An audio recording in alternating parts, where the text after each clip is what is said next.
So first of all, tips for an awesome, which is David's words, not mine. I'm too old to say awesome, I think. An awesome online conference. So next slide, please, Dave. So please mute yourself when it is someone else's turn to speak.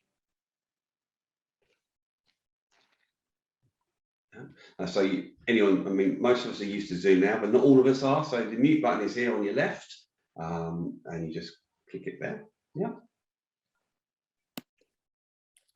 Please try not to interrupt guest speakers or people when they are talking. Much appreciated. If you have a question or comment, type it into the chat box and we'll try and get that. I mean, the speakers can answer them in the chat box, or we can try and help get those questions to people. Yeah. There's your little button for the chat box, right in the middle with the arrow there. Okay. And I see the chat box is being used already, so that's good. When we have time, if we have time for questions, this is less like stuff at people first, so it's more about we're given, you know, the guests have come to give you information about things that they're doing. So I think if we have any time at the end, we can ask questions. But for the purpose of today, we'll use the chat box, and we'll probably use Flinger as well. So that we're going to use Flinger today. So yeah. So if you get a question, raise your hand. Reactions button on your right there. Okay.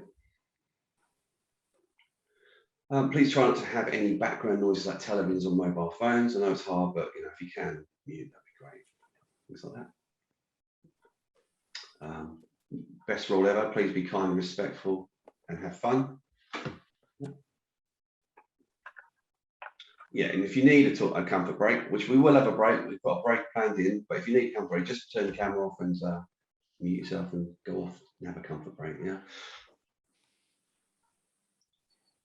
So we're going to talk through the agenda for today.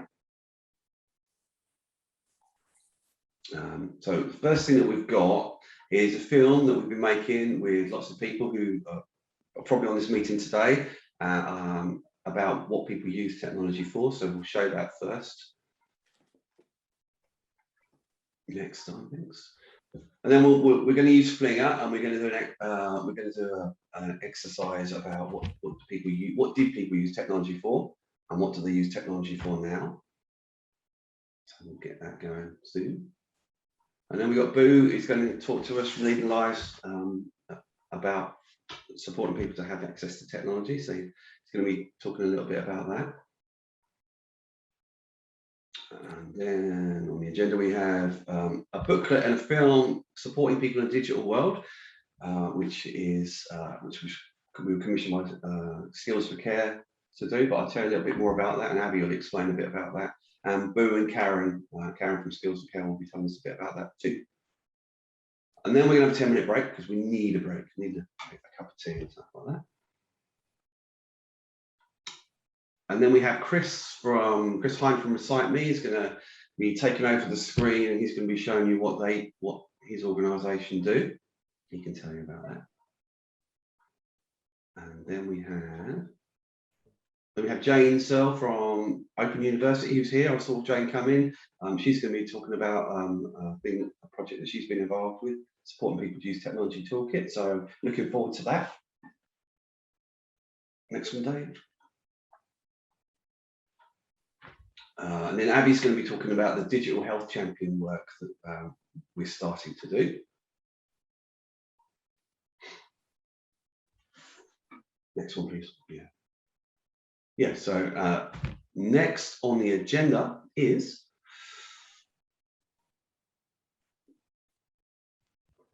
right. So we're going to play a film now, which hopefully will all work and everyone will be here. So David, press the button. Let's see it.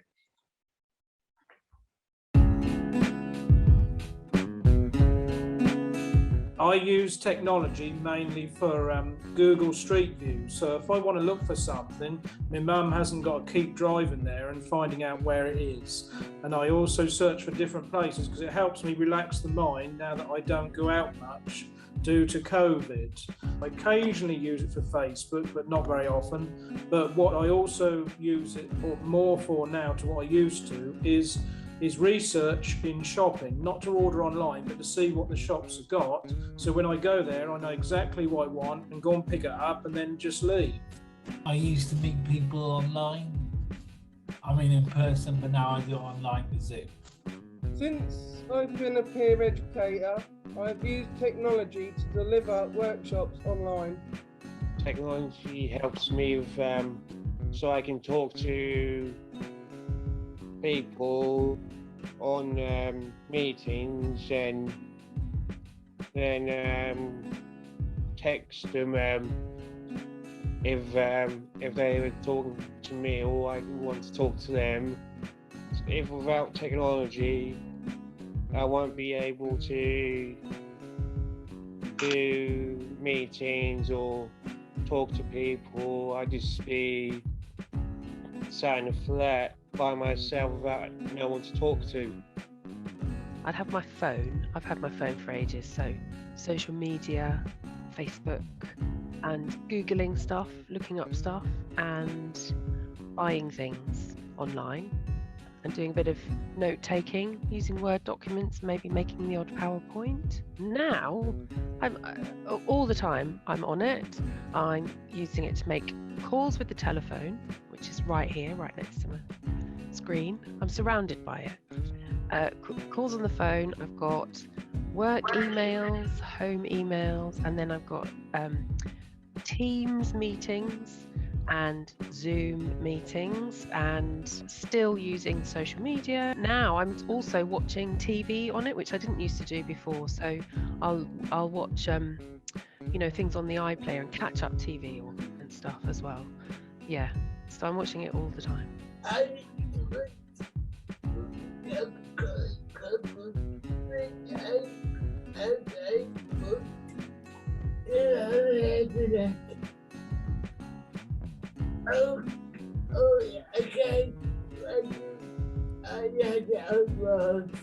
I use Amazon to buy old CDs that I can't actually physically get in the shops anymore. WhatsApp, normal messages, and that was about it. I use Zoom now, like talking to people, and plus I use my phone for job search and all that stuff. I use my phone and Facebook. I use Zoom quite a lot for my church meeting on a Sunday that I've joined from my minister from Glasgow. I like Amazon, but that's like spending. I need to stop buying a lot, because that's what my mum keeps on saying. Ashley, you're buying too much. You need to start calming down. I've always used my laptop for work, but since COVID, things have changed so much. I used to drive to meetings and was always driving around Suffolk to different meetings, and it was always a rush, hoping that I could get from one place to another place in time for my meetings. And all of my meetings are online now. I tend to use Microsoft Teams a lot, but I also use Zoom. So it's quite busy, but different. Do you use things like Zoom? Yeah, I do. I find it really helpful. I can see my mum, I can see you now, Shuri. So that's been useful. You didn't use Zoom before, did you? No, never.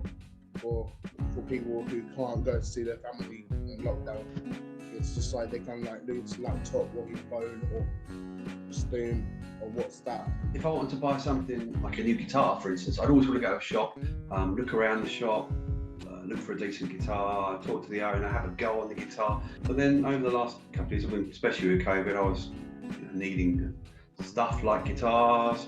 I found myself, purchasing and buying more stuff online. And the beauty of that is that you can always go on YouTube and you can put the guitar make in, and you can look at other players who can review these and give you a really good sort of example of what the thing can do. So recently I purchased this online, which I'm really, really pleased with. It does exactly what I wanted to do, and it was a great little thing. So yeah.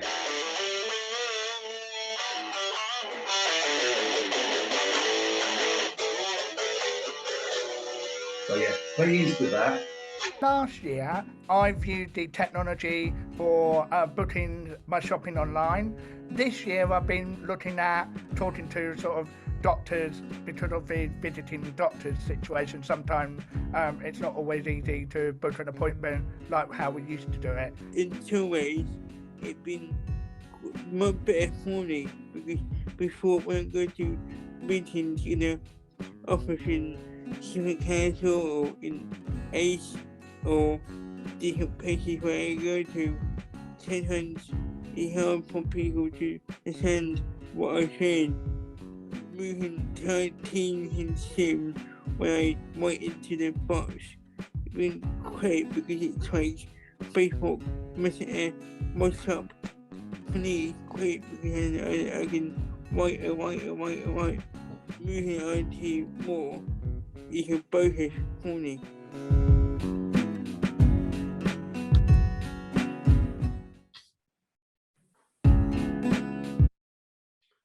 So thank you to everybody who took part in that. That's, you know, I think that gives us an insight of what we were using and what we're now using. So that's what we were trying to get from putting the film. Cheery, I thought your video was fantastic. Well, you know, really, I couldn't think of anything, and like that's all I look at is guitars, which is really sad, to be quite honest. But anyway, moving on. Let's go. So next we have on the agenda, I think we're following on from that, aren't we, David? Which is we'll do an activity around that, and so we're going to use Flinger. So what do you use technology for? Abby, are you going through so Abby's going to explain the Flinger if you haven't used it before. Yeah, so hi everyone and welcome. So I'm going to go through how to use Flinger for our activity. So we'll be using Flinger today to collect your answers to some questions. For people who don't know how to use Flinger, we will explain the steps now.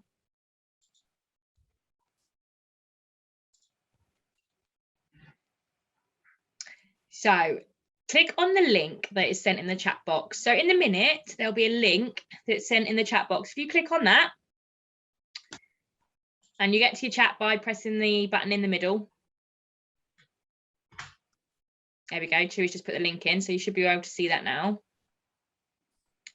A question will appear on the screen. So if you click on that link, you'll be taken to a screen that looks a bit like this.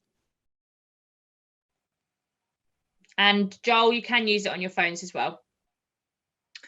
And in the top right-hand corner, you enter your message in the bit which says message box, and then just press send. Is it the bit where the speech bubble is? So in the top right-hand corner, there's a bit which says message. Do you see it? Then there's a button that says send. You can have a practice, Toby, have a type, and we'll see if it comes up. And then you can change the color of your sticker and shape if you'd like to. So you can press the drop down box where it says circle, or where there's a color, you can press that and a drop down, different colors will appear.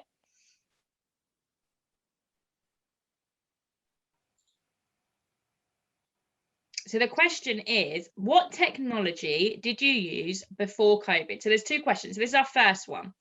So we can't use it as it asks us to leave Zoom. So yeah, anyone who can't use it, if you just write it in the chat box, we can pop it on there for you, or you can pop your hand up and one of us will come round and come to you and we can write it up for you. That's fine. All right. Okay, so what I'll do, I mean, some people can see it, but people who can't see it, I'll share it on on the screen here, and you can see what we've already got. So already it's already mounting up. Everyone's an expert on Flinger. I might just. I'm not. Well, if you can't, Toby, if you haven't and you've got things to say, you can either type it in the Zoom chat, or you can put it on here. All right. So I'm going to. Someone said something, but I don't know what they said. Okay. I use Chewy. I use my phone for like ordering old Blu-ray films that I can't actually get in the shops, and I also order a lot of CDs which I can't get in the shops as well. Yeah, you just said that on the video, didn't you? So Yeah. we got that already. So yeah, that's so already we're getting to see what do people used to use before COVID, like shopping. And I eBay on there. Pardon, Joel? eBay. eBay. Okay. Let me type that in for you. Did you use that before? No, until the COVID started. Okay. Yeah, question was, what did you use the computer for before COVID? Well, I used eBay once or twice before the COVID, but now I'm using it a lot more than usual. Yeah. Some people said they can't write in the box. If you can't write in the box, sometimes it's good to refresh. I can't write in the box. It just says send, and yeah, that's about it, really. Yeah, refresh your pages. So, and if you I can't do the box. I can't do in the box, Chewy. If you click on the send, a little box will come up and you can type it and then send it. That's what I did. Yeah.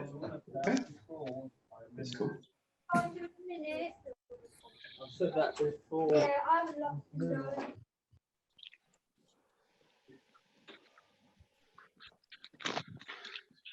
We've got some bits in the chat box which I'll read out. So actually quite a lot. Yeah. So we've got so Leanne used to use Facebook and she used to go on her laptop before COVID. Andrew at Lowestoft, he watches Des, don't know what that is. And Leon FaceTimes his mum. Hi, Leon. Andrew plays games as well. And Izzy used to watch the Ollie Murs concert. Claudia, she used eBay a lot before and after COVID. And Lowestoft, I've said, but that we can go on to for the after COVID one. Yeah. Okay. Joel has put eBay and Amazon. A lot of Amazon. Kevin has said he used to use it for Amazon. And Veronica, no, there's not a limit. You can enter as many answers as you'd like. Yeah, keep going. We'll give you minutes and then we'll change the question, Joel. Joel said YouTube. Kevin put social media, Facebook, to contact old friends from school and college. Jury, I can't write anything on the chat. No. On the thing, I can't get the box with the message. What would you like us to type in? Oh, you can't get. Neither can I. What, the link? No, not the link. The where you write your. Where it says search. I can't find. I can't get the box. Right, guys. There is a plus and minus button on the chat thing as well. If you also do that as well. I'm absolutely shocked. I'm absolutely shocked because we never had this trouble before. It's okay, Mark. It's all right. You could try refreshing your pages. You could try refreshing your page. I did do that, Cheery. Or just tell us what you want us to write in there for you, Aaron. We're going to save the chat anyway, so it doesn't matter. You can use it on Flinger or you can pop it in the chat. It really doesn't matter. Okay. I'm just going to read them out. Say really, because I've used technology before COVID, so okay, that's good. All right, shall we save this, and then we'll go to the next question. All right, see how far we get for that. There was one more that I put before you said that, Chewy. Yeah. Phone your family up. Okay. This is all recorded, Joel, so it's okay, you know. Chewy, there are things which I don't like about social media, and that is like when especially Facebook, you do get a lot of bullying, and with Facebook these days you've got suicidal images on Facebook as well, which is not something that I would stand for if I was a social media owner. Yes. I would basically just stop that, because That's the same. That's the same as PlayStation, because me and Owen had a problem on PlayStation where this particular bloke took our photo of WhatsApp, of Owen's WhatsApp, of me and him, and put it all over PlayStation. Yeah. And then now we're getting bullied for it. Yeah, well, it's not on, and social media companies like Sony and Facebook and WhatsApp should actually do something about this. Okay. Okay, thank you. Let's go to the next question, right, which is on here now, which I think now I use tech for. So think about what you now use it for. Like I talked about, I didn't, you know, I used to love going into a shop to buy guitars. Let's go back to the guitars. And now it's like you've got so much choice. And I know it's not fair on the shops, but sometimes it's easier to find exactly what you want. So what do you, you know, think of some Cheery, I know what everybody means now. There's nowhere to type on the thing anymore. I've refreshed the page myself, and there's no, for some reason. I've just refreshed it. What happens now? Yeah, Cheery, go to the menu. Go to menu where it says the participant rules, session rules. Yeah. You got to allow people to. There you go, you got it. Yeah. Press the right well one. done. Yeah. Yeah. Thank you. See, between us, we can use technology. Thank you for helping me there. Mark, thank you, and all you. So go write all your stuff now. Here it all comes now, look. Cheery, can you put the link back into the chat? Yeah, somebody put the link in there again. Is that all right? Oh, Not finding so many messages in the chat. yeah, I know what you mean. Wow. Abby's put it, or somebody's put it in. Wow. Izzy did. Izzy did. Oh, thank you, Izzy. Let's see if I can do it this time. Yeah, so remember this question. Yay, got it. Oh, good. Oh my God. So just write whatever you couldn't write before. Or try and arrange I'm just looking at all this, and it's making my head spin. But yeah, don't look at it then, Saves. We'll it's just the enthusiasm. So this is what people use for. I'm trying to keep up. This is what people use it for now. So banking, shopping, almost everything. Watching Ipswich Town. Really? Who does that? Okay. I like that. Chewy, I use the internet for shopping for concert tickets and stuff like that. Somebody can write that for you, Toby. That's really good. Yeah. What was it? Concert Yeah. tickets. So if I want to go and see some like Rod Stewart or Snow Patrol or anyone like that, I can just search it. It's Workshop on there. Probably, Joel, but if you haven't got it on there, put it on again. Or get somebody to put it on. Did you see my thing that I put on? What did you put mine on, actually? I put online shopping when I had to isolate with COVID. Okay. If you put that on there, it's on there somewhere, Harriet. But they're moving so quick. There it is. Online shopping when I had to isolate COVID. Got it. Yep. Yeah. Wow, look at all these. Wow. The purple looks like my old school jumper. Oh dear, don't want to remind you of that. When I went to Horringer Court Middle School. Okay. It's exactly that colour. Joel's just put workshop and buy stuff for my cat. Okay, excellent. Yeah, very good. I'm just popping the ones that are in the chat. Graham, did anyone catch Graham's? No. Right. Graham, did you have any? what you've been doing now with tech? Where are you? There you go. Yeah, put anything on. Robert, I'm still Cliff Richard. Where are you? Pardon, Graham? Still Cliff Richard. Cliff Richard? Yes. All right, you put some Cliff Richard tickets? Yes, I saw that. Okay. Oh, you saw Cliff Richard online, yeah? Yes, on concert. Okay. Oh, excellent. I've written that in. I mean, watching supper tonight. Graham, they had a live concert at the cinema. Yes, I did. I watched that. Yeah, Oh, I didn't.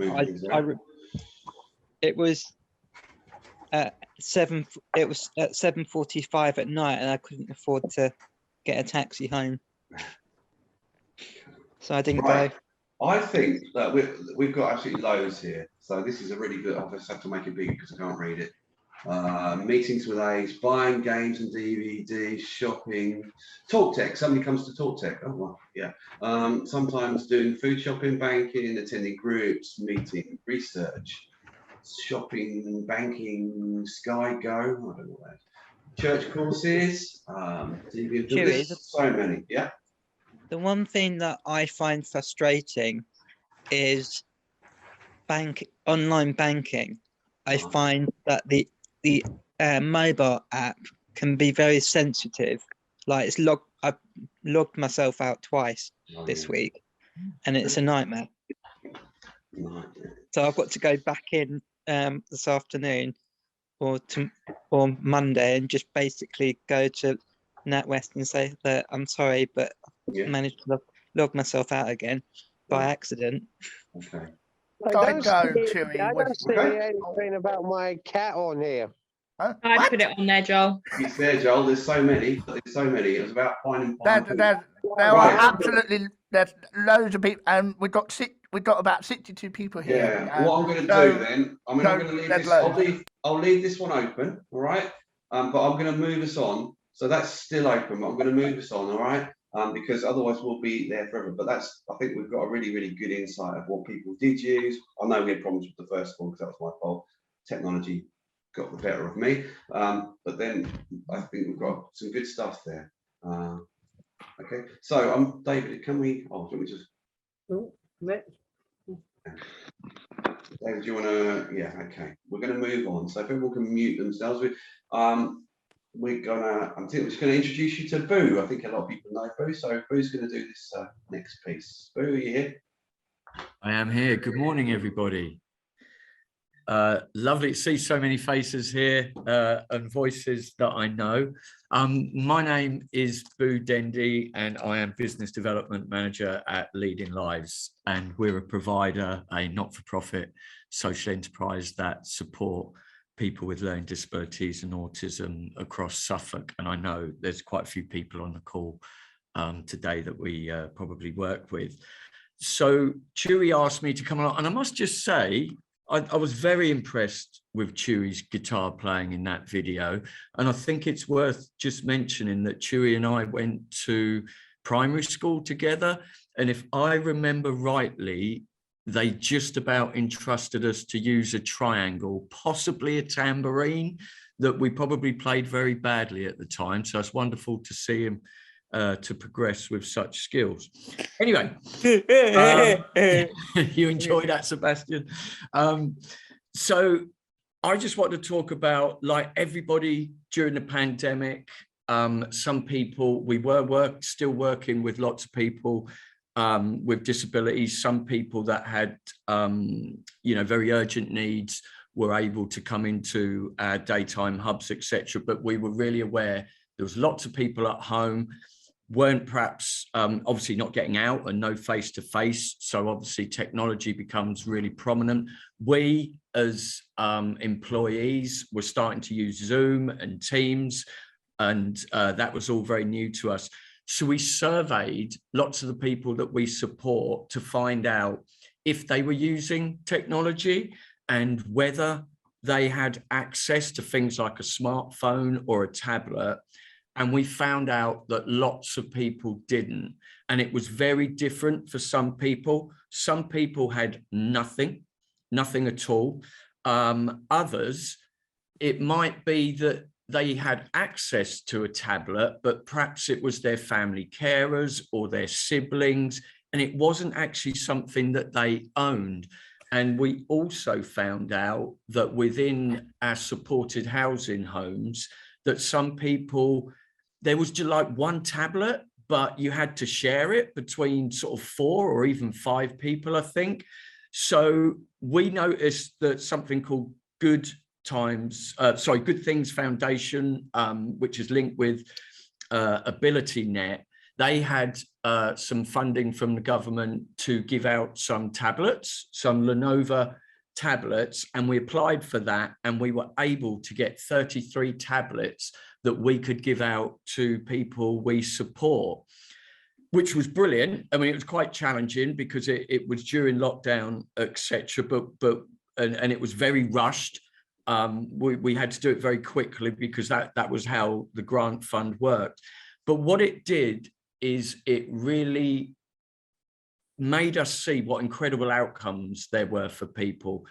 And some of those outcomes were as simple as, part of the project, we had to register these tablets to each individual. So the most important thing was, it didn't matter whether people had care and support needs, the tablet belonged to them and it was theirs to own. Didn't belong to Leading Lives, even though we were helping them set up their tablets, it was theirs. And one of the things that really struck home, everything that you guys have just described now about how you use tech, quite often relies on having to have an email address. And it suddenly dawned on us, so many people we work with don't have their own email address. And it may be that even if they're using a tablet, it's actually not their tablet, or even when it was somebody else's email address that they were using to access some of the apps and things like that. So one of the really powerful outcomes we felt was that everybody, and if you think about it, in today's world, having your own email address is almost part of your identity. And that's a really powerful thing. And everybody should have the right, doesn't matter how much care and support you might need or you don't need, you should have the right to have your own email address. So that's something that we felt was really important. And I just want to also highlight, you guys have demonstrated wonderfully some of the ways that people use technology. I'm very keen that we also work with some people perhaps who need a lot of support, perhaps have 2-to-1 because of their physical disability, or perhaps they have some needs around their behavior and that they find things difficult sometimes, and that they might be having a day where they become perhaps very anxious or upset. And I can think of one really good example where somebody, part of how we supported that person if they were distressed was that they had certain music that they liked to listen to, and the support workers would get a tablet and they'd set it up for the person. They could listen to music and it would help calm them down. Difficulty was they had to get to the point of being upset to then perhaps ask for the tablet, which was somewhere else in the home. It then had to be set up by the support worker. Well, we gave them this Lenovo tablet, and one of the features that it has is face recognition. So it meant that we could get over this whole somebody else having to put a password in for an individual, but actually it's their tablet. They could look at it, they knew how to turn it on, and it would immediately open because it would recognize their face and it would go straight to their favorite playlist, and that would then help calm them down. And that was just a really, really positive and powerful example of how we were able to support an individual, but most of all gave them the power and ownership of using technology to meet their own need. So me as business development manager, I'm thinking, right, we need a digital inclusion strategy. It's really important that Leading Lives has a commitment that everybody should have access to technology regardless of their needs or whoever they are, and they should have a choice as to whether they use it. And most importantly, if we're doing care and support plans with people, and they should be co-produced and everybody has an input into that, there must be something about technology. Is somebody using technology? How do they like to use it? Like all the things you've just said, you know, on the chat, that must go in their care and support plan, so they're supported in the right way to use the technology that they want. And also I'm thinking, right, and we'll hear later from some of the, I think we've got a video with one of our support workers from Leading Lives and the people that they've worked with. We needed champions or people, support workers or supporters that were just really good with technology and understanding it and supporting people to do that. And we need to build that into our training. So I've got all these things that I need to do. And I'm thinking, gosh, where do I start? And I got invited, I can't remember how, but obviously some kind of email communication to attend Seeability conference about being online by with Jane and Veronica. I don't think Veronica was there, and I'm not gonna steal any of Jane's thunder, because Jane is gonna speak to you later about some toolkits for people like me as a manager, but also for yourselves and perhaps your family. But I was just so overwhelmed at how good that conference was, because it helped give me all the indicators that I needed to do to set things up at Leading Lives so we can work better for people to be included in technology. So much so that when I came off the conference, I rang Chewy and was like, Chewy, were you at the Seeability, and was garbling about it. Next thing he said is, well, actually, we've invited Jane and Veronica to Talk Tech 3. So I think you're going to hear in a little bit both, you know, toolkits for yourselves, but also the people that might be supporting you or your family. But for me, most of all, as somebody who's representing a care and support provider, I think we're going to have the blueprint to make sure that we change things and how we work and our training, our policies, but most of all, you know, a strategy and a pledge that will support people to use tech how they want to. So I think that's me. Is that all right, Chewy? Thank you, Boo. Yeah, that's great. Thanks very much. Cheers. So which moves us on to this. So thank you. So Abby, you're going to talk about this. Yeah. So we at ACE, we created a booklet that supports support workers or family carers to support people online digitally really well. And next slide, please. So the resources that we created a booklet and we created a film, and these were co-produced with Leading Lives and Dimensions, and it was funded by Skills for Care. And I know that Karen and Boo are going to just introduce it for me. So Karen, I think you're first. Oh, thank you. Hi, everyone. So my name's Karen. I work at Skills for Care, and we commissioned this resource for ACE with the aim to support people to access and make use of online meetings.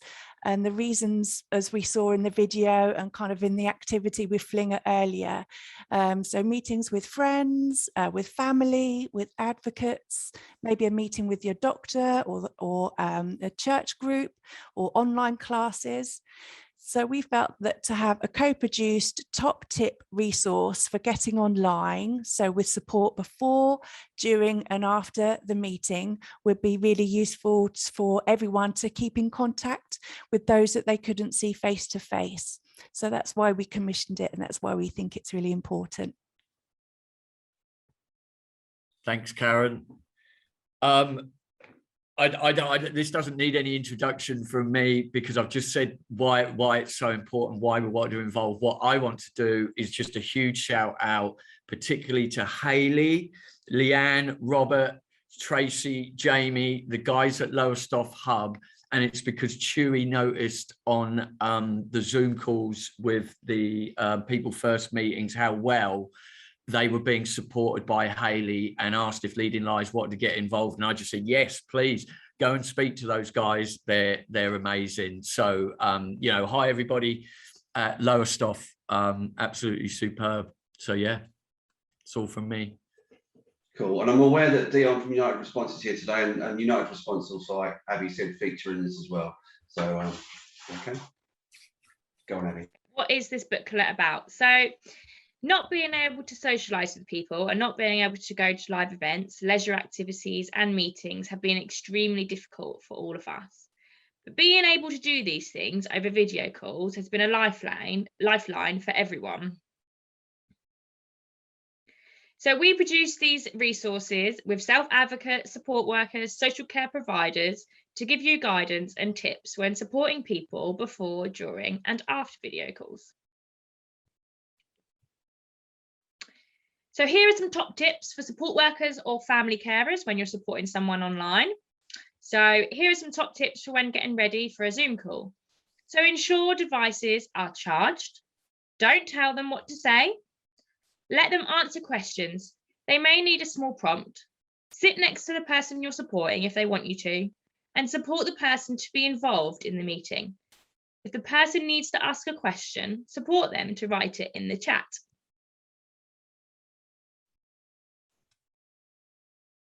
And here's some bits of what people told us. So staff didn't know what they were doing, so I couldn't get online, and I don't have Wi-Fi either.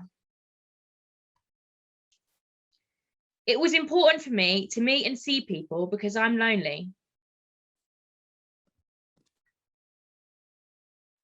And here's a short film from support workers, and I think some of the guys in Lowestoft also feature in this film, and some people from Dimensions. So when you're ready.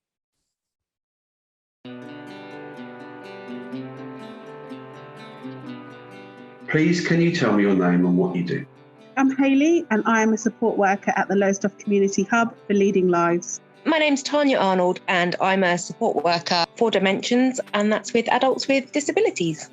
Why do you think it's important for people you support to be able to attend online meetings? It's important, especially at the moment, because it gives them a view and it keeps them included. It's so important for their independence and so important for their mental health to be able to still connect with people. The modern world being as it is, everything is online, and unless they've got the support to be able to get online, it can be very lonely. Why do you need Hayley to help you do this? Because in case I get stuck kind of thing. Hayley's a nice woman. A few of the guys I support have said, I miss my friends, I miss seeing people. So being able to connect and socialise online is so important. What are the steps you take with people you support to get ready for the online meetings? So the guys get sent a link to either one of the support workers' email addresses. We have set up a house email address now. So that goes through either they can use it on a tablet or on the laptop, whatever they'd prefer to use. So for example, when we do ACE on a Wednesday, we talk about the subject, we talk about the topic. They might ask me some questions, they might prep some questions ready for when we go online. What free tips would you give to other support workers for supporting people online? I would say my first tip is inclusion. Make sure you give the guys the choice whether they're interested in the Zoom meeting first. Talk about things like being mindful about what you say and thinking about like other people's feelings and opinions as well. Make sure you've let the guys choose whether they want your support, because sometimes on some calls they'd rather just talk to their friends so you're in earshot so you can hear what's going on, or they might want you sat with them and to actually have some support. We are now going to show you 2 short clips of somebody being supported on a video call. Sarah, can you put the paper down, please? Why do you need me to put paper down? Have me on mute, please. I'll do in a sec. Just reading something. Sarah, can you unmute, please? Yeah, of course I can, mate. So when you want to unmute, press that button there, okay? Yeah. Yeah? Please discuss your thoughts about the clips. So in a way that all these kind of Zoom meetings are really good. As long as you've got the technology and you've got the support, yeah, everybody can be included. The support is a massive thing, and I think, you know, we now have this digital offer where we're trying to connect the homes that used to come here and, you know, be all online and speaking to each other, but unless there's the support there, that can't happen. It's social for the guys, and it just allows me to kind of keep everyone's spirits high.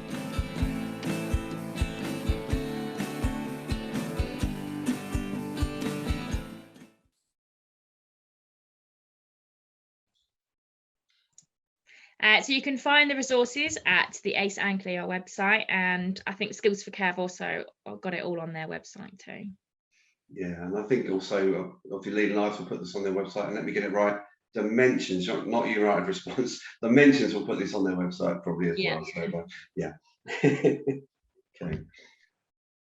Okay, so now I'd like to introduce you to Chris. Are you here? I am here. Great. So Chris is here, and he's from Recite Me, and Chris is going to share his screen and tell you about what he does. So I'll put you over to Chris. Hey, Chris. Excellent. Thank you so much. I appreciate the introduction.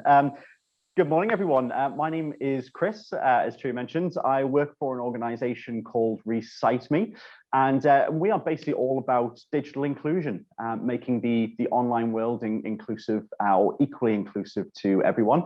So I've just got a short talk and a bit of a presentation and show you a little bit about our assistive technology today. Of course, there will be absolutely time at the end for questions if anyone does have any. But yeah, first of all, I just wanted to kick off by saying a huge thank you to Ace for having me here today, and obviously Chewie for the invite to talk about digital inclusion, and of course meet all you wonderful people here today. Thank you so much for taking the time to attend. So just to kick off, to give everyone a little bit of a grounding about what we're going to talk about today. Obviously, as everyone agreed on the exercise earlier, increasingly our world is moving online. Whether we're looking to buy goods or some amazing guitars, whether we're looking for services or get access to education or information, or we might be job hunting or looking for health advice, I think increasingly our first port of call now is to go online to get goods and services. And because of that, we need to make that online world, that access to information, services, employment, we need to make it inclusive and accessible to everyone, irrespective of what their needs or additional needs might be online. So just to give you a sense, it is about 20% of the population, 1 in 5 people do have online access needs or encounter a level of difficulty or friction when they're trying to get online and engage with their online requirements. And it's such a broad range of people who do need assistive help online. Myself, I was diagnosed with dyslexia. It's quite an acute form of dyslexia, and I was diagnosed quite young. So myself, I use assistive technology, as do others with dyslexia, dyspraxia, could be autism, Asperger's, ADD, ADHD, through to things like visual impairments, color blindness, cognitive, reading, learning difficulties. It's such a broad range of people who do need assistive technology online. But obviously everyone's experience of their disability or maybe form of neurodiversity is very individual as well. So it's quite a complex topic. Hopefully we can explore it in a little bit more depth today. But as I said, it's such an important topic for end users. Obviously end users, those with the additional needs, really need that inclusivity online. They need that equality access. But also from an organizational perspective, if you're someone who has a website or a web-based platform, from your perspective, you really should be looking to make your website as inclusive to as many people as possible. As we said, it's about 20% of the population that do have some form of online access needs. So if you own a business or a website or a charity, potentially excluding 1 in 5 people or 20% of your audience can be quite detrimental to you as a business as well. So I'm guessing that the questions may be whirring around your head at the moment. Well, what can we do to make the online world more inclusive? As a website owner, obviously you can be looking to build your website in an inclusive way, looking at the structure of the website, the content you produce, down to things like the code of your website. Are you doing things like adding alt text tags to images? And really should be looking to try and adhere or really have a look at the WCAG guidelines sometimes known as the Web Content Accessibility Guidelines, and that will give you a good guide as to how to build your website or your online platform in a way that will then work well with assistive technology. And of course, one thing I've come here to discuss today is the adoption of assistive technology to websites and web-based platforms. So just to give you a little bit of more information, I'm going to jump onto a screen share now. Bear with me momentarily while I do this. So I've just got a quick PowerPoint presentation for you today, just a few slides, and of course I will give you a look at the Recite Me assistive technology as well. So just to introduce who we are, as I mentioned, I work here at Recite Me. We are basically an assistive technology provider. So we provide a simple little plugin that goes onto websites, and it basically provides a toolbar for end users with a suite of tools, features, adjustments, customizations, so that end users can basically adjust the online world or your website to a way that works for their individual needs. So Recite Me, our technology is used all over the world at the moment. We support, well, it says 3,600, it's now 3,800 websites. We do have offices in the US, in the UK, Australia, and the Middle East. As we mentioned, who does need this online support? It is about 20% of the population, but you can see a breakdown of some of the statistics on this slide. 15% of the UK being wonderfully neurodiverse, 14.1 million people in the UK living with some form of disability, through to 2 million who have visual impairments. So as you can see, it's quite a significant proportion of the UK population has some form of online access need. Platforms that need to be made inclusive, obviously websites really importantly, but you can look to make any online platform inclusive. That can be applicant tracking systems for your careers website. Let's make sure that people applying for work or jobs have equal opportunities to do so online. Intranets, if you do hire or recruit a diverse workforce, we want to make sure that your internal systems or platforms are inclusive for your staff as well. It could be online learning management systems, e-learning platforms, anything that basically touches the internet where people might be visiting to get information, guidance, learn something. We need to make sure they're equally accessible to everyone. Now, as I mentioned, Recite Me, what we do here is a really simple plugin. The icons you see on screen are basically how our toolbar will appear to end users, as it were. And maybe one thing before we quickly jump in and take a look at how our inclusion toolbar works, just to give you a very basic understanding, at Recite Me, we understand when it comes to inclusion online, it's a very individual experience. We know there's no uniform lived experience of any disability or form of neurodiversity. For example, obviously I mentioned I have dyslexia. My CEO here at Recite Me also has dyslexia, but we have very different experiences of the same condition. And that is the same for anyone else's experience. It's very, very individual. So because of that, there's no silver bullets. There's no uniform tool that we can give to everyone to say, hey, this will fix your experience online. So Recite Me is all about providing the broadest range of tools possible, the greatest level of control or adjustment. And we really want to hand that over to website end users and say, look, you define your own experience online. So just to give you a quick understanding of how our technology looks and what it does and how that works, I've just prepared a quick demonstration on our website. So this is the Recite Me website, but as I mentioned, we've got 3,900 organizations now that have adopted our technology and put it onto their website. So if I was to click our accessibility tools button on our website, you will see here, we get a drop-down toolbar from the top to provide that range of tools or adjustments that people might need online. So I'm just going to give you a very quick run through of the features and how it works and what it does. As I mentioned, when I get to the end of the presentation, there will absolutely be time for questions if you have them. So the first thing I'm going to show you today is our screen reading technology. We know there are so many people that have difficulty or a level of friction when it comes to reading text on a page or when it comes to visually engaging with the website.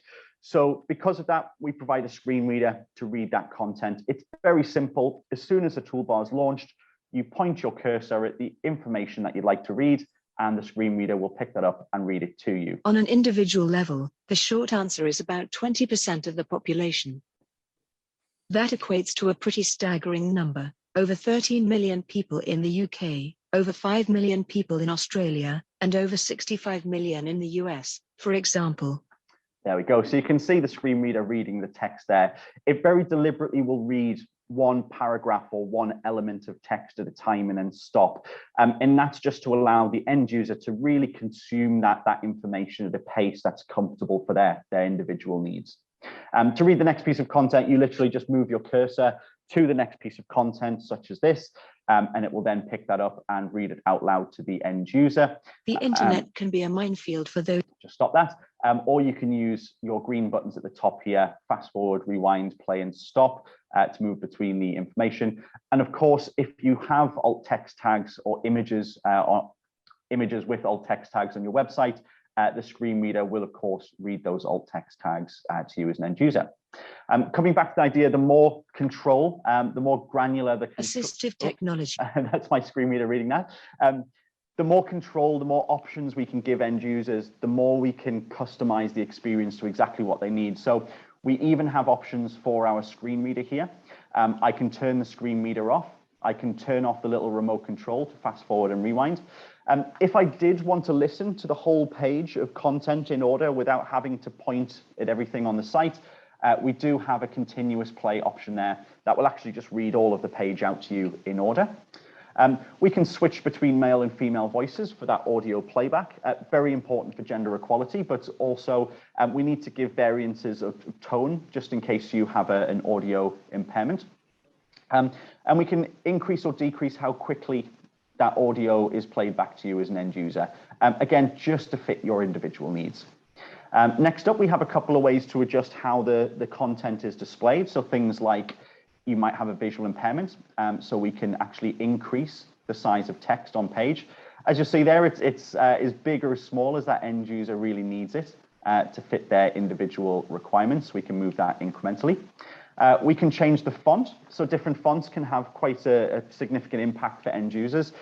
Myself, as someone with dyslexia, I use a combination of features on the toolbar, but the font that I prefer is this open dyslexic font here. But you'll see as I change the font, it's everything throughout a website will be changed. So all of the text, as you'll see here, right the way through to all of the footer information. So just a universal translation of the whole site into the new font format. But the 10 fonts that we have are all ones that we know help with variances of neurodiversity. We can also do things like increase the distance between the lines of text.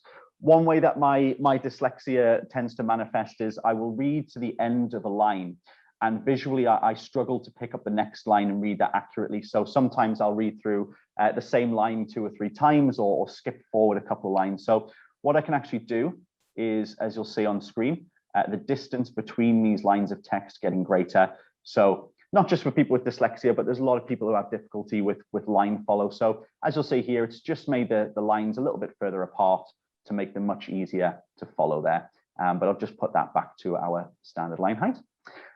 Next up, we have our color options. So again, different colors can have huge impacts for you as an end user. So for example, for myself, for my dyslexia, I will use a gray background with black text. People with visual impairments might like a high contrast, so something like a yellow and black or a black and yellow. We have low contrast for people that might have sensory requirements. But we have these 20 preset color combinations that we know help with the majority of users. But again, coming back to the idea that everyone is very, very individual in terms of their needs, you can actually select your own. So you can go to the background colors, you can choose any color from the color wheel for your background. You can choose any hue or tone just by clicking around this box to get the exact color that works for you. And that's the same for changing the color of text, or we can change the color of links. Links sometimes might not stand out for someone with color blindness, for example, so it's fantastic to be able to actually define what works best. Next up, we've got a couple of tools, really just to replicate what people might do out and about in the real world, just to make sure it's nice and simple and familiar online. So things like using a ruler to line follow as you read text line by line. There we are. We've got a masking tool. So it might be that you have a sensory condition whereby you need to block out certain things, that might be visually quite noisy or distracting. So we can use this masking tool just by moving your mouse up and down to block out any distractions and really just to concentrate on the information that you're trying to consume at that time. We also have a magnification tool. So those with visual impairments may already carry a magnification tool or an optic or a magnifying glass. So again, just to make this nice and simple and familiar online, if we need to increase the size of pictures or increase the size of text, just a really easy way to do that. We have a couple of language options. So we have a dictionary. Very, very simply, you highlight a word or double click a word and a dictionary will get a definition for you or some synonyms. Fantastic for people who maybe have reading or cognitive challenges. Anyone who doesn't quite understand a word on a website, it's just a really simple way to get an explanation for that. We've also got language translation. The UK is beautifully diverse in terms of the languages we speak here. So we need to provide accessibility and inclusion for those who maybe speak English as a second language. They might be relatively new to the country and just need language translation. So very, very simply, we've got 108 languages all in all. Just to give you a quick example here, this is changing, as you'll see, the whole website into French here. So if I was to have my text-to-speech turned on in my options, you will see that all of my options are now in French as well. But if we have any of the languages that use these audio icons, we can actually screen read in that native dialect as well. So just as an example here, we'll pick Au niveau individuel, la réponse courte est d'environ 20% de la population. Cela équivaut à un nombre. So that's just to read the website in French there. So I'll just turn my screen reader off again quickly.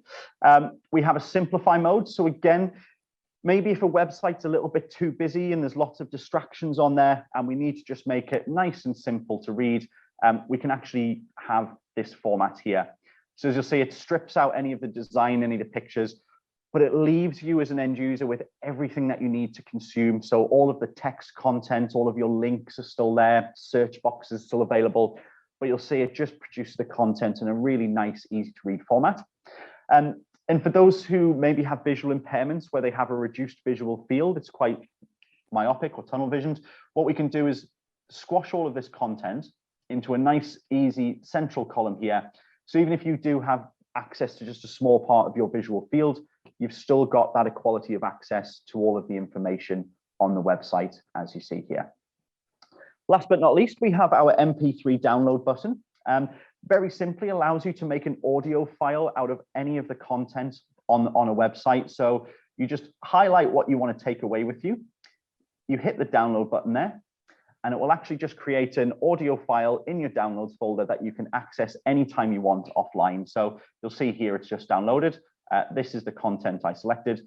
So if I choose to play that, it will sound exactly like the screen reader does, but you're just holding this information offline on your actual machine. The internet can be a minefield for those with access barriers. On any given website, an access barrier can be any element of the design or form. There we go. Last couple of buttons here. We have a reset button. So maybe if you're trying out different combinations of features, you might have changed your font and your color. You might have increased your text size just to try out if this works for you. And you might think, oh, that doesn't quite work for me. So we do have a reset button on the end that will just put the website and the toolbar back to its standard features. So again, I'll just turn off my screen reader there. And of course, we do have an information and user guide. So maybe if you are using this for the first time and you just need to understand what each of the buttons do and how it works, we'll have this guide for you. We do have keyboard shortcuts. So if you can't use a mouse to click on the buttons on the toolbar, you can absolutely use your keyboard. We do have FAQs and a feedback form just in case end users need to get in touch with us directly. The last things to say about Recite Me as a technology really are that you can use Recite Me. You can launch it on a desktop, on your laptop, on a mobile, on a tablet. It doesn't matter if you're Apple or Windows or Android or Linux, and you can use this on any browser there as well. So that is the overview of Recite Me, as it were. But happy to open this up to any questions that people might have. I was going to say, could we have Chris? All right, that's fantastic. I was like, well, we've got Recite Me now on the ACE website, and we've also got it on the Suffolk Learning Disability Partnership Board website, and I'm dyslexic too, Chris, and it's like, you know, it's just it's what people like myself need and have always needed. But can we only? I'm talking too much, right? Can we only have 5 minutes to if anybody's got any questions for Chris, because then we need to move on to Jane. So any questions? Yes. Okay, Joel, if you want to put your hand up, like. Hi, Joel. Yeah, go on, Joel. What's Recite is, and also how did it get started? That's a really good question, Joel. So Recite Me has actually been around for about 9 years as an organization. Our technology has been around for about 7 years now. It's quite an interesting story how we got started. Our CEO, who is called Ross Linnett, Ross was diagnosed with dyslexia when he was at university. He had a real big problem with engaging with the university website and their online learning system. Ross ended up spending, I think it was around about £2,000 on a piece of assistive technology that went onto his laptop to help him with his dyslexia. He said it was amazing. He said assistive technology had an incredible impact. However, the next day he forgot to take his laptop to university. Obviously realized then that with his assistive technology being on his laptop, he couldn't then go back and use the website or the university learning management system. So that set a light bulb off for Ross, and he decided that really the difficulty and accessibility technology could be best placed at the content level. If one person buys assistive technology and puts it on their laptop, that helps one person on one machine. If we put assistive technology onto a website or onto a platform, that means we're helping everybody who visits that website or that platform. And of course, our feeling here at Recite Me is that those with additional needs should not have to pay out of their own pocket just to get the same access to a website or to a platform or to goods or services as everyone else. The website owner, the company, they need to build an environment that is inclusive and welcoming to everyone, irrespective of what their needs or additional needs are. So that's what Recite Me is all about. We want to go out to organizations, get them to put this onto their websites or platforms. So it means when any of us come to that website, we just get given an environment that works for us. So sorry, that was quite a long answer, Joel, to your question. But yeah, I hope that answers it for you. Okay, thank you. Mark. Hello. Yeah, I've actually I'd actually tested this about a few weeks ago before talked to Chewy, and some other people have said, oh yeah, look at this. Recite Me, look at I had some emails from it as well. This is a further forward question. What I mean by that is in the future, because I think at the minute it's going via whatever website that people are building, then it goes into place. Would it be possible in the longer term that it could be done as a toolbar, so you could put it onto your as an app, so that then you could actually use it as an app or a desktop thing for the future and whatever, so that people can then use it on any website? Because the only drawback about it is the fact that at the moment is that only some websites will. Well, I mean, you do it on a lot of websites that are built in, implement it. Yeah. But I don't think it's doing this. It's a fantastic tool. There are two ways of looking at it. If it was free, then fair enough. I can, But if we would did it as a donation thing or whatever, would it be possible for that to be in the future to be a toolbar? A generalized toolbar on website, because a lot more websites unfortunately becoming more and more difficult, and so because they don't have a thing like Recite Me, which is a better tool than all the other ones that we heard in the past. You probably know the names, and we're not going to mention them here.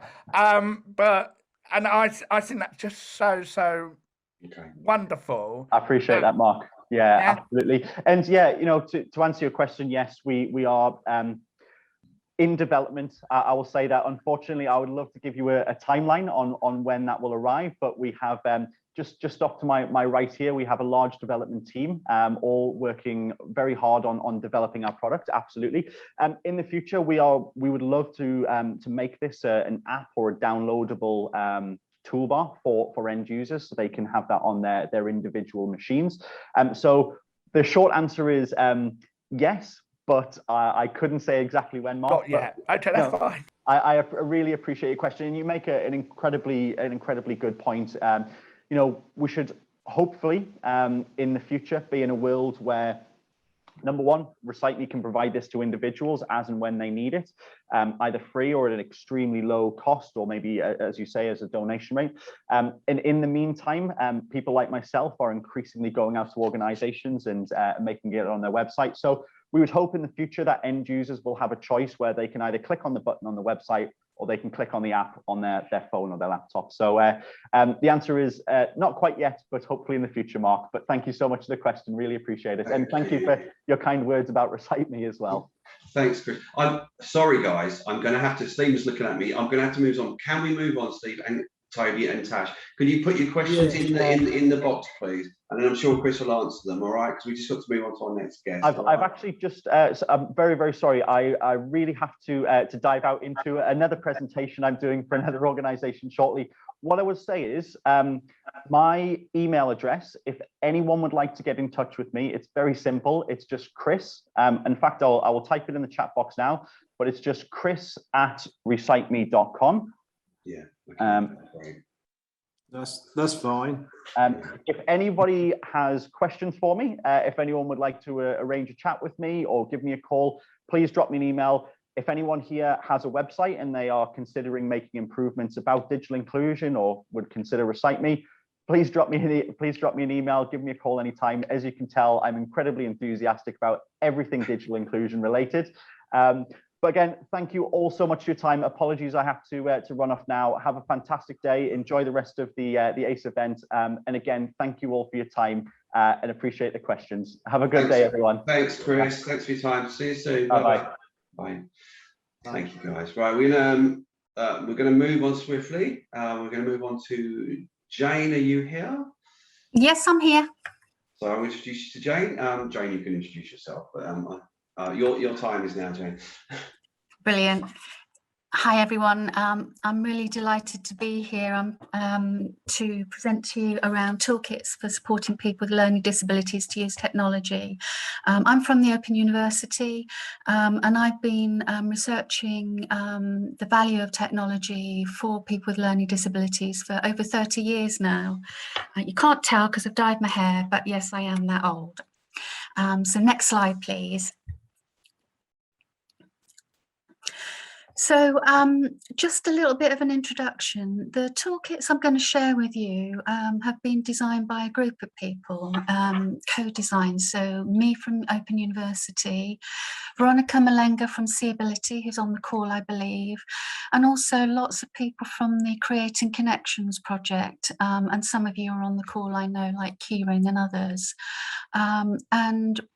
Together, what we were hoping to do is to try and help people with learning disabilities, but also their support workers. And by support workers, we're not just meaning the formally paid people, formally paid carers or support workers or advocates, but all those in kind of informal roles like parents, friends, etc., brothers and sisters, and also thinking about managers of services and funders of services as well.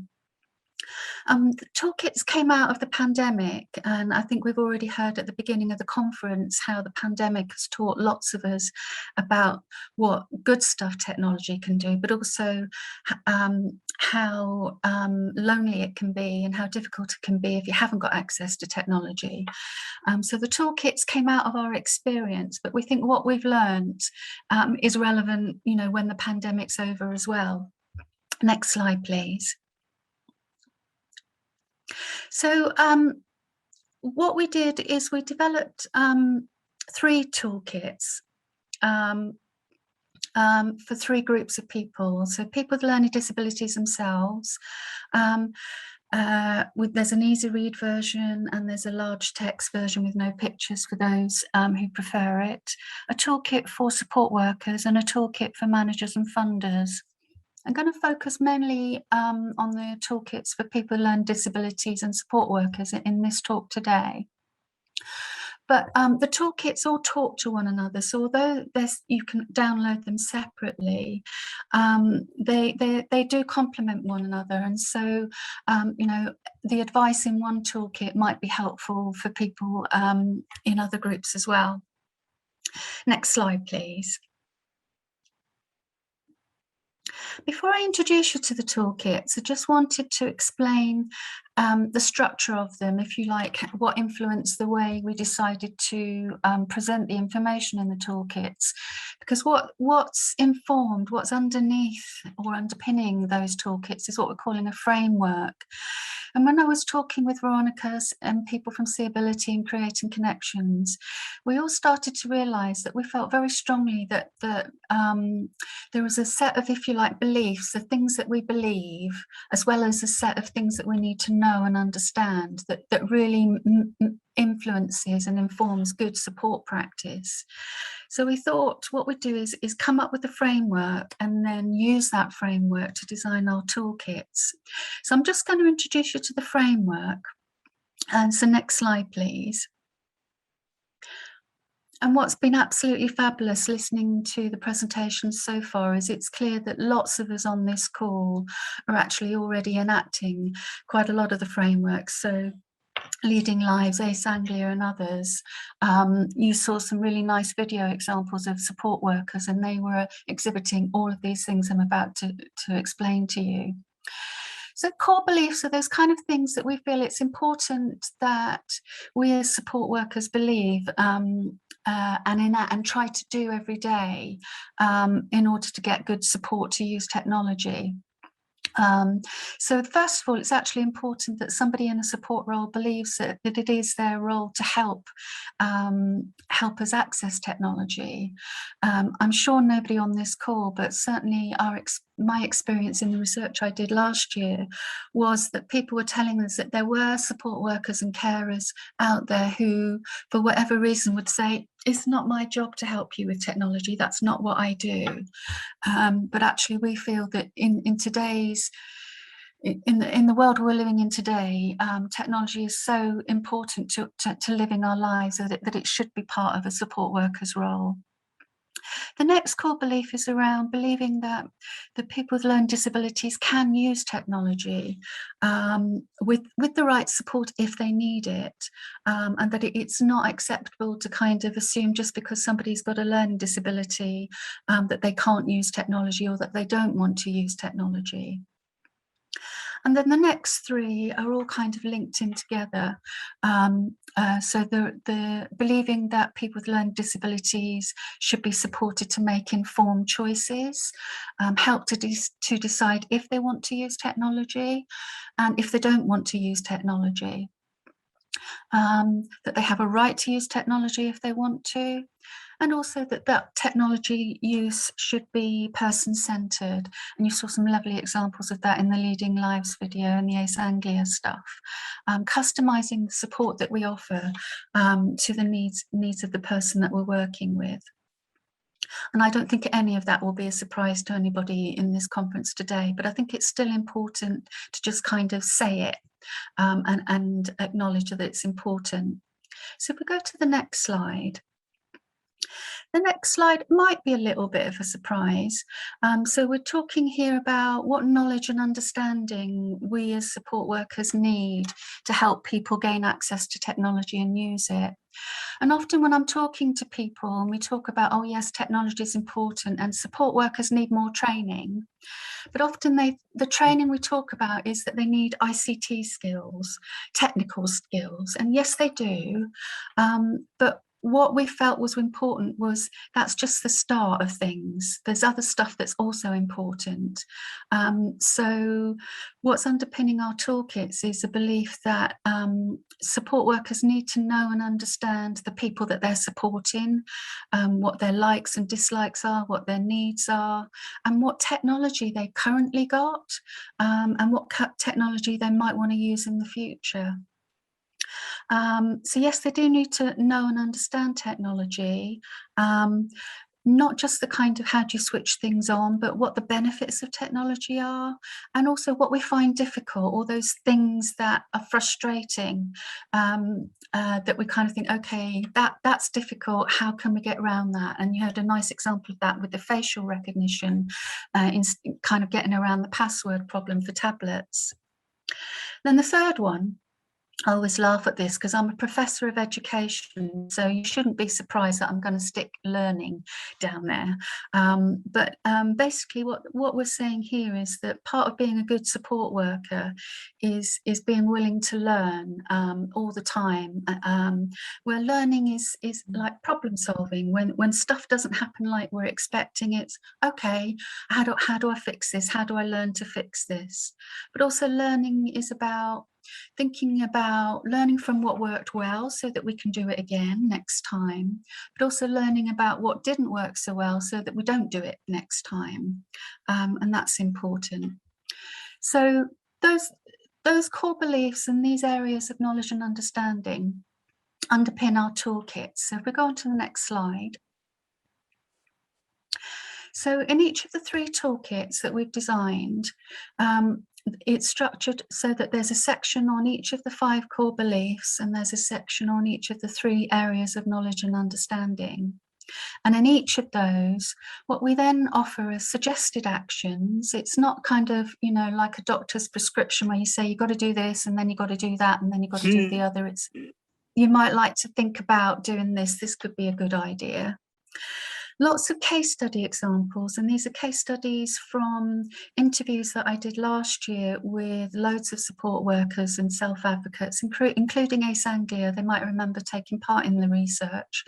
And then helpful resources, online resources, and those resources are all produced by people with learning disabilities or learning disability organisations, so they have real authenticity and relevance.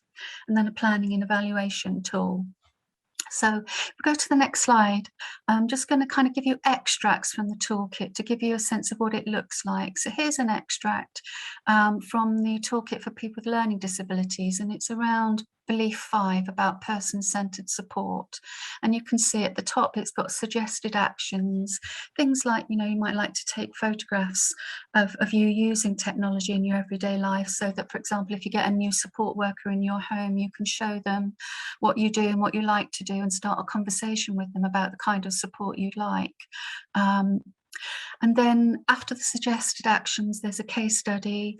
And this example is a case study from a parent who worked with her son's carers to use a nice iPad app called Book of You, which helps people record their likes and dislikes and their lives and so on. And then you, a bit like a scrapbook, if you like, or you can kind of take that around and share that and start conversations with people around what you want to do.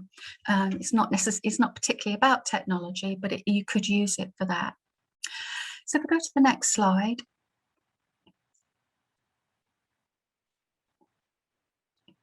So here's just an example of how we present the resources for each section. So there's a little bit of a summary for each of the links.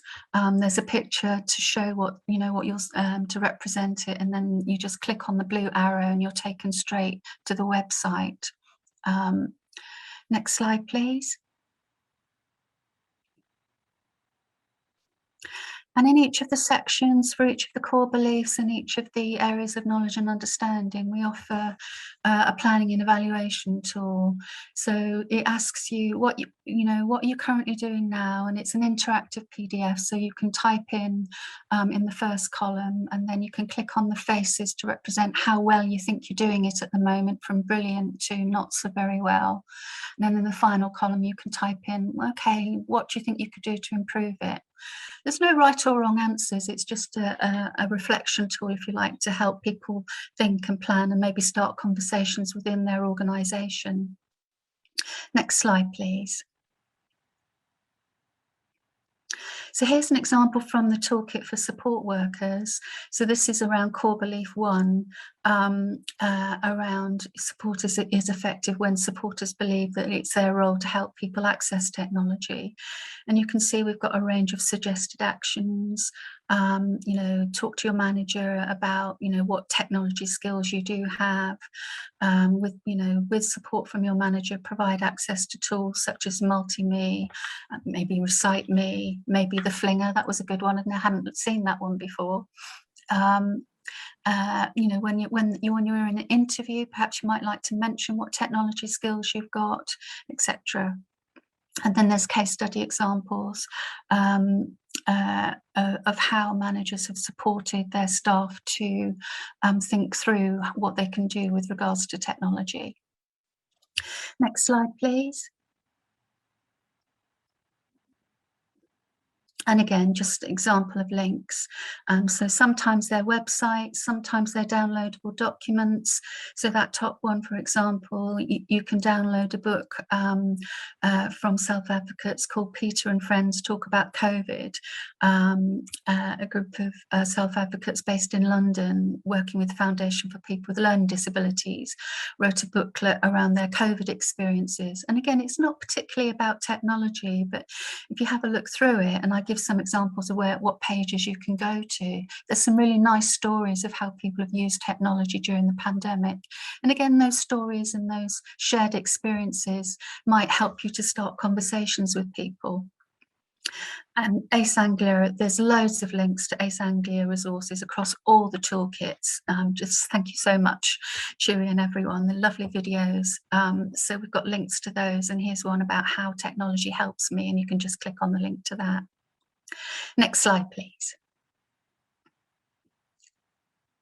Oh, yeah, we can skip that. That's just another planning and evaluation tool. I think we've seen that. Next slide, please.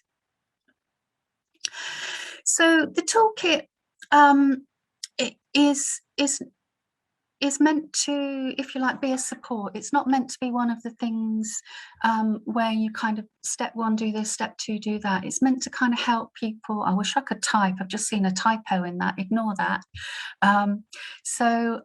When I'm talking to people about how you can use the toolkit, you know, one of the pieces of advice we give them is, just, have a look at the case studies in there, have a look at the resources, and just kind of see if they help start conversations with your support workers, with the staff you're working with, about what's possible. Because what all those resources do, for example, in the case studies, is show you what's possible, or why something's important to somebody. So in that Flinger survey, we were sharing all kinds of reasons why we're using technology, and why it's important to us, starting those conversations, but also about difficulties and potential solutions.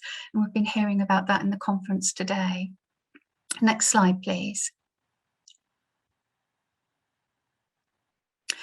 So where can people get the toolkits from? Veronica's going to kill me because I forgot to put the Seeability link in, but I'm just going to put it into the chat as I speak.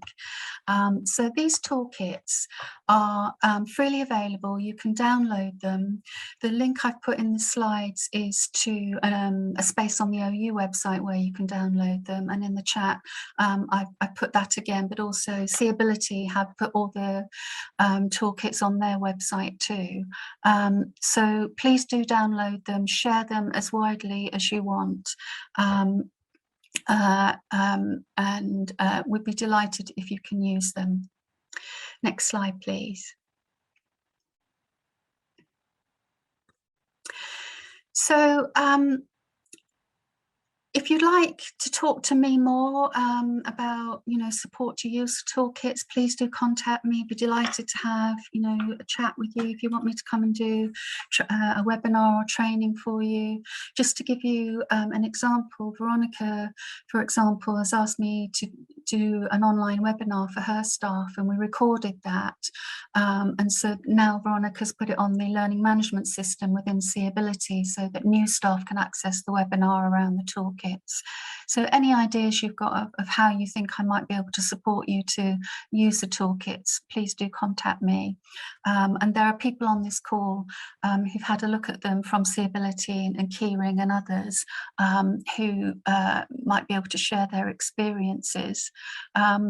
So I know they're not perfect, but you know, it's a starter for 10.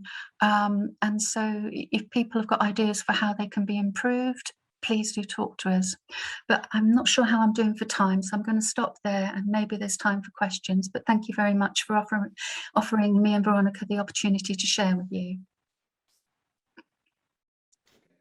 Thank you, Jane. Thank you very much. David, do you want to bring us back in the room for a second? I think we've got. I think we'll go to Harriet, who's got a question. Harriet, was that an old hand or a new hand? Or have you disappeared? Okay. No, that was a clap. That was a clap. Did you? Is that a question, Harriet?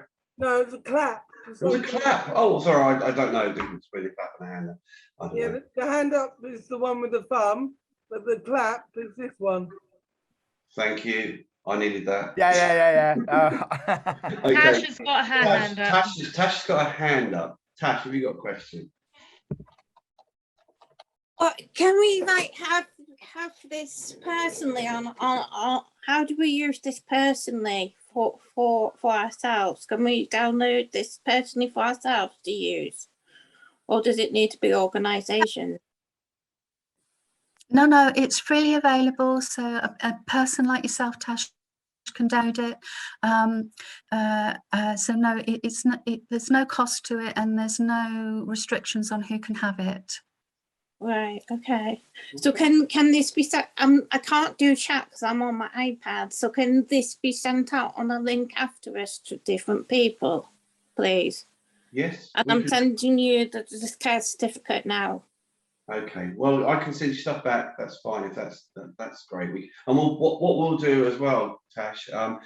When we've done the talk tech, David and Izzy will put a feature up on our website, so everybody who came to the meeting will get the link, and all that information from the day will be on the website for you to get. All right. That would be amazing. Thank you. Okay. Cool. Right. Let's go to Ian. The question is, does support workers support people who are trying to get on the actual website itself and do it with you? Well, he's talking about what the toolkit's for here. Yeah. Yeah. Okay. I think Yeah. So I think Ian's raised a really important issue. So I think the toolkits for people with learning disabilities, you probably will need a support worker to help read through it and work through it. We've tried to make it as accessible as possible, but you probably will need a support worker to kind of support you, get you started. But if you know about it, then you can talk to your support worker about that and tell them about it and show them the link. Yeah. We've done some pilot work within Seeability and Keyring, and so support workers have been having a practice at working through with it with people with learning disabilities, with people with lived experience. And we've had some good feedback. To be honest, one of the bits of feedback is that it does take time. So and I think that's a really important message, that none of what we're talking about today are quick, easy solutions. You know, to get good support, you need to invest the time in it. So it's going to be more than a 5-minute conversation to go through the toolkit. But yeah, thank you for the question, Ian. Thank you. We've got to move on, Ian. Sorry, we've got to move on. Joel, and then Steve. Quickly, Steve, because I don't want to say so. Joel, quick question. Is it autistic friendly? Because some words might be difficult to understand. Thank you, John. Is it autistic friendly? I can't promise that it is because I didn't particularly pilot it with many people with autism. With seeability, we worked with people with lived experience within seeability, and we got some feedback around how to make it easier. But I can't promise it's 100% perfect, to be honest. But if you give us feedback, then we can try and improve it. Okay. Sorry, just to add that onto that, Jane. Sorry, everybody. It's Veronica here at Seeability. What in terms of accessibility, we've made the documents as accessible as possible. But like Jane has said, if there's anything that we've missed out, yes, please do let us know. Okay, thanks, Steve. Is it available in easy read, and is it safe to use, and is it helpful for people with learning disabilities, and how long will it take to go through it all to get it round our head? Because a lot of this technology is not as straightforward to what it was years ago. There you go, quick answer. Lots of questions there, Stephen. We've created an easy read document, and what I've done in the easy read document is to, rather than try and cover that every single thing that's said in the toolkit, I've tried to guide people to orientate them to do particular things, some specific activities. So you might like to go, so for example, you might like to go to page 34 and have a look at this and so on. So there is an easy read version. It's always difficult with easy read versions to know whether you've got the app or the important information in the easy read. So again, if people want to give us advice on how to improve that, we'll more than happily do that. How long it will take, I'm not quite sure, but more than 5 minutes. Yeah, thank you. Jane, thanks very much for your time and for coming on today. It's been brilliant. Thanks very much. And then I'll put Jane's email address in the chat. And like I said, anything else will get out to people after the event. Not straight away, but in a couple of weeks' time. So we're going to move on to Abby now, who's going to introduce this last and final piece from today. Yeah, so the Digital Health Champions. So can I go on to the first slide, please, David?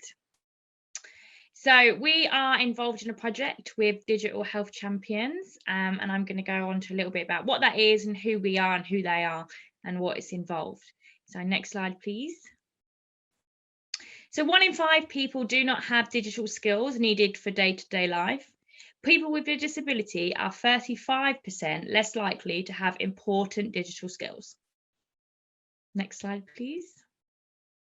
So the project, the Digital Health Champion Network is funded by Digital Unite, NHS Digital and NHSX. A lot of names. Next slide, please. And with good digital skills, a person can order prescriptions and book appointments easily and quickly, find out information to help their health and well-being, find local support groups and keep in touch with family and friends. Next slide, please. And what is a digital health champion? So a digital health champion is someone who helps people use the internet so they can manage their health and well-being, is DBS checked. So a DBS check is to make sure they're not a criminal or have any dodgy backgrounds. They're a volunteer and they're a person who likes helping others, but they are not an IT whiz. So if your computer's broken, you can't promise that a digital health champion can magically fix the whole computer.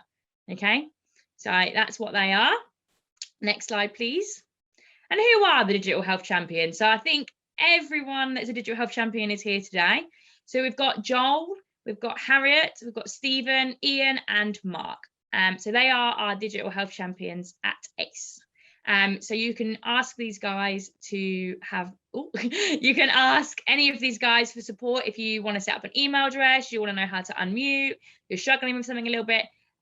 Those 5 guys are the people to ask. So this is just an example of something that a digital health champion has helped someone do. This isn't one of our digital health champions though.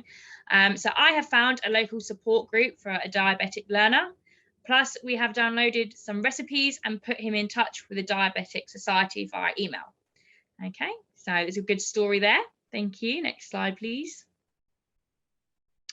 On Tuesday, so it's quite coming around quite quick. So 9th of November, we are at Red Gables at Stowmarket between the times of 10 and 3 o'clock. Feel free to come along if you need some help to get online, whether that's downloading the NHS app, setting up an email address, finding out how to press mute, anything, then do come along and the champions can help. You do need to book a slot, and there are some COVID stuff that we need to go through before you come. So if you'd like to book a slot, then please get in contact with me, and my email address is quite simple. It's abby@aceanglia.com, but I'm sure one of my colleagues will pop it in the chat for you, and most of you do know me anyway. But so hopefully some of you will come along to that. Thank you. Next slide, please. So we also we do have 15 grand pads. There you go. These tablets are really accessible. So as you can see, there's an example of the kind of stuff they can do. So you can video call someone, you can press Zoom really easily, you can go on music really easily, you can access your photos. So basically what it is, it's like a smartphone / tablet, but made really, really simple. Okay, so I originally was designed for people who were elderly, who were isolated, but it is something that we think that anyone who may need a little bit more support digitally and might find things a little bit complicated would find useful. So if there is anyone on this call that you know of, or if you're yourself that thinks that they could really do with having a grand pad, then do get in touch and we can support in getting set up on one of those. As I say, there are 15 available, so it is something that we are really keen to support with. Next slide, please. Yeah, so I know we are short to time and we do want to get to lunch. So if anyone has any got questions, if you pop them in the chat or you contact me after the meeting, then I am free to answer them. But thank you. Yeah, thanks, Abby. And I suppose that for any providers and people who support people, the grand pads are, we think, a really, really good thing.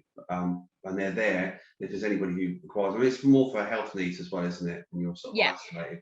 You know, I have tried supporting somebody to set one up, and they are very interesting. So I haven't got a question, but I will say this tip as well. I mean, we talked about grand pads and stuff, and that's for those who've got that. But it's also same applied to, if anyone got, and you know, obviously an iPad, an iPhone, and then just need to know how to do things on there, we'll support them sort of things as well. If you know, if people need it, it's the same applied with Android devices and stuff like that. So yeah, even though the grand pad is actually, you know, one of the main tools, we could look at. Yeah, I mean, the grand pad is for people who haven't got anything already, you know, and it's, you know, who are isolated and they need, you know, they're there. So we need to start trialing them with people who, not trialing them, but using them for people who need them. So that's what they're there for. It sounds like, Chewy, there for grandparents and granddads. I know, it's a funny name, isn't it? It's a funny name. Yeah. We've all sort of said, yeah. I mean, I think that's it. Like Abby said, the original thing is there for older people, you know. So yeah. I'll be getting one soon. Yeah, okay, right. Shall we, Harry, you got your hand up, I can see. Is that the question? No, I've just got to say thank you very much for a lovely meeting, but I have to now go. Okay, yeah, I think we all have at some point. I think we got final slides anyway before we, David, have we got a final slide here? I'll see you soon anyway. Right. So yeah, today we did nearly have 60 plus people. If we include the people who were within sort of the places that they go. So thanks all for coming, people from all over the UK. We'd like to say thank you to all the self-advocates who co-produced the event, the self-advocates who made the films and shared their story, family carers, professionals as well. Thank you to all for speaking. So I want to thank Abby, don't want to thank myself, thank Boo, thank Chris, thank Karen, thank Jane for coming. And yeah, thanks to all the Ace Anglia team for supporting this event. It's been great, thank you. So goodbye from us all, and hopefully Talk Tech next year will be different. Maybe it won't be online, or maybe it might be online and somewhere. So let's see. But yeah, we'll have Talk Tech 4 next year. Thank you. Can I just say something? If you give me a few minutes, I was going to put the care certificate link up in the chat. Of course you can, Tash. Just okay, no worries. put that in. So yeah, thanks everybody, and we'll just if you want to put that in there, Tash, that's great. So that's we finished on time. So. Chewy. It's already been put up, actually. Okay, thank you, Tash. Well, everyone grab that. Yeah. We're gonna finish our meeting now. So thanks for everybody for turning up. That's been great, and I think have an early lunch. And if you've got any feedback for us, most of you've got my email address. Send me an email. Yeah. Okay, so thank you very much. Bye. Bye. Bye. Bye. Bye. Thank you so much. Yeah, thank you. Bye. Bye. Bye.